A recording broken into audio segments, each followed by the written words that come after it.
दोस्तों, हमने गांधी का टीम बिल्डअप देख लिया। अब देखते हैं कि गांधी का हथियार क्या था।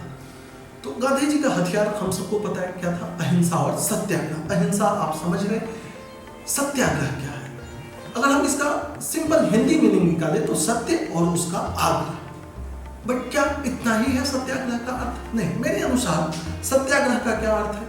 इस सत्य के पथ पर चलते हुए बिना किसी हिंसा को मन में लाए अपनी आत्मा को इतना शुद्ध करो कि सामने वाला भी परिवर्तित होने के लिए मजबूर हो जाए। जैसे गांधी ने एक बहुत प्रसिद्ध उदाहरण दिया है कि कोई एक गाल पे थप्पड़ मारे तो दूसरा गाल आगे बढ़ा दो। अब दूसरा गाल आगे बढ़ाने के बहुत सारे कारण हैं। एक तो हम गांधी के फॉलोअर हैं, गांधी ने कहा था तो आगे बढ़ाना है, चाहे मन में कितना भी क्रोधित होते रहे।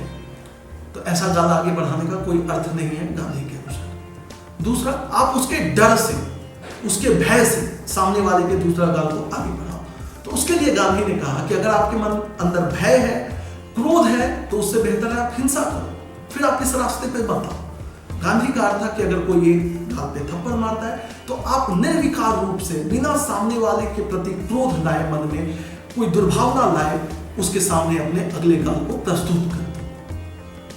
तो ये अर्थ है सत्याग्रह का, भी यही अर्थ है कि सामने वाले के लिए आप कोई दुर्भावना मत लाइए।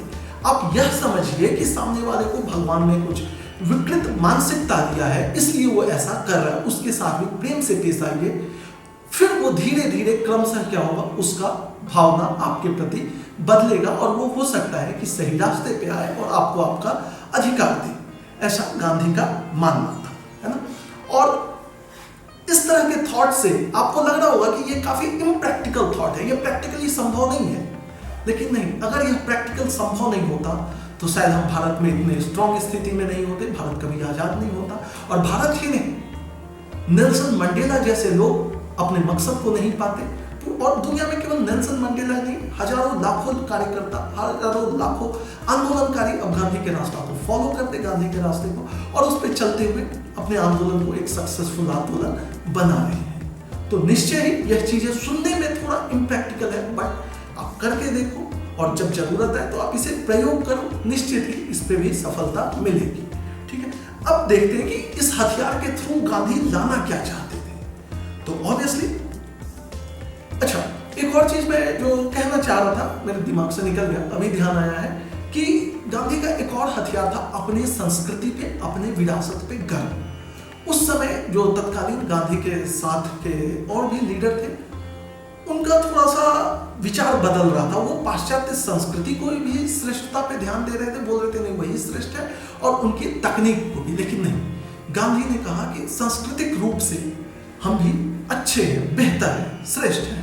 हम तकनीक में हम भले ही कमजोर है, बट सांस्कृतिक रूप से हम भी मजबूत है। हमारी आधारशिला, हमारी बुनियाद काफी मजबूत है और उसको मजबूत करना है। इसलिए आप देखते होंगे गांधी के भजन भी, जो पुराने मीराबाई के भजन, रामचरितमानस, और वो पुराण के भी कुछ चीजों को फॉलो करते थे, लोगों से बात करते थे। तो ये कह सकते हैं वो सेल्फ प्राउडनेस जो होता है वो हमारे अंदर डेवलप कर रहे थे। वो भी उनका एक हथियार था, एक आत्म, हम कह सकते हैं कि आत्म विवेक को हमारे वो जागृत कर रहे थे, हमारे स्वाभिमान को भी वो जगा रहे थे। तो इस तरह गांधी का हथियार अहिंसा, सत्याग्रह और हमारे अभिमान को जगाना था। अब इस हथियार के बनते वो करना क्या चाहते थे, वो लाना क्या चाहते थे, तो ये भी सर्वविदित है, वो स्वराज को लाना चाहते थे। अब स्वराज कैसा हो? स्वराज का केवल ये अर्थ नहीं था कि सत्ता अंग्रेजों के हाथ से हम भारतीयों के हाथ में आ जाए और खत्म हो गया, आ गया स्वराज। नहीं, स्वराज एक आदर्श परिकल्पना थी गांधी की, जिसमें कोई भी अस्पृश्यता नहीं हो, कोई भी छुआछूत नहीं हो, है ना। कोई कह सकते कि इंसान के बीच भेद नहीं हो, ऊपर नीचे का कोई भेद नहीं हो, सब बराबर हो। दूसरा, सर्वधर्म समभाव, हमारे देश में कोई भी धर्म के नाम पे बंटवारा नहीं हो, बिल्कुल हम सभी धर्मों के लोग आपस में भाईचारों के साथ रहे। तीसरा, हमारे आर्थिक आत्मनिर्भरता हो, हम आर्थिक दृष्टि से किसी और पे निर्भर नहीं हो। इसके लिए उन्होंने किया भी था, हम जानते, चरखा आंदोलन चलाया, विदेशी कपड़ों का होली चलाया। इसके पीछे भी एक आर्थिक आत्मनिर्भरता का, हम कह सकते हैं कि थॉट रहा होगा, जो प्रत्यक्ष तो नहीं उन्होंने बात किया, लेकिन रहा होगा। इसलिए उन्होंने हमेशा ही स्वदेशी की बात की, गांधी की। उसके बाद बात करें तो गांधी ग्राम सशक्तिकरण के भी काफी ज्यादा समर्थक थे। वो कहते थे कि सत्ता केवल दिल्ली में या कहीं एक जगह पे केंद्रित नहीं होना चाहिए, सत्ता का विकेंद्रीकरण होना चाहिए, वो गांव के छोटे लेवल पे भी आना चाहिए, वहां भी लोगों का अधिकार हो अपने बारे में निर्णय लेने का। इसके बाद आता है कि गांधी ने राष्ट्र का कैसे परिकल्पना किया, उसके बारे में उनका क्या सोचना था।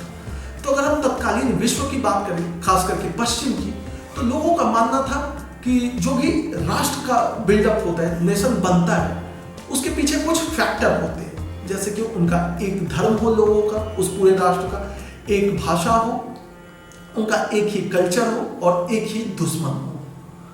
पर गांधी ने इस परिकल्पना का भी काफी विरोध किया। उसने कहा नहीं, उन्होंने कहा कि हम विविधता में एकता रखेंगे और हम एक नेशन ऐसा बनाएंगे जहाँ पे अलग अलग मजहब के लोग हों, अलग अलग भाषा को बोलने वाले हों, अलग अलग रहन सहन के लोग हों, और लेकिन उन सब के साथ एक जुड़ाव हो और वो भारतीयता का जुड़ाव हो। और वही उन्होंने किया भी। हम देख सकते हैं हमारे साउथ में अलग कल्चर है, नॉर्थ में अलग कल्चर है, हमारे यहाँ अलग अलग बहुत सारे धर्मों के लोग हैं, बट सभी एक नेशन के रूप में एक साथ हैं और हम निरंतर मजबूत होते जा रहे हैं।